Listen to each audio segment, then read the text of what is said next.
When you think of a gritty, fearless player in today's NBA, Jose Alvarado quickly comes to mind.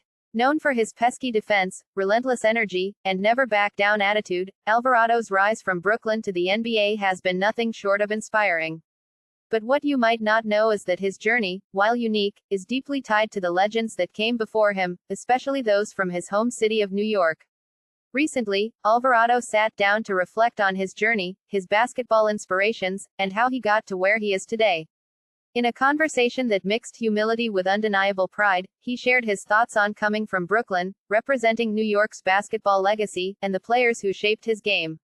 Alvarado, who hails from Brooklyn, New York, originally committed to Georgia Tech with little idea of the rich history of New York guards who had come before him. When I committed, I wasn't aware that so many legendary New York guards had come through Georgia Tech, he says, referencing icons like Stephon Marbury and Kenny Anderson. I wasn't a big history guy in basketball as I was growing up. But once he arrived, the weight of that history hit him.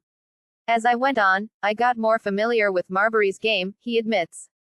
He was one of the best to come out of New York, and while I wasn't trying to fill those shoes, because that's a big shoe to fill, I definitely wanted to represent for my city the best way I could.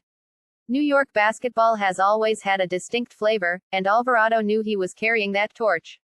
He wasn't just any player at Georgia Tech, he was carrying the pride of Brooklyn on his shoulders. It wasn't about following in anyone's footsteps, but about honoring the tradition that came before him. Alvarado didn't just look to the college ranks for inspiration. Growing up, he was glued to Knicks games.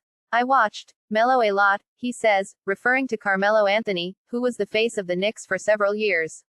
Melo was probably one of my favorites. I remember when he scored 61 points. I was watching that game with my family, and it was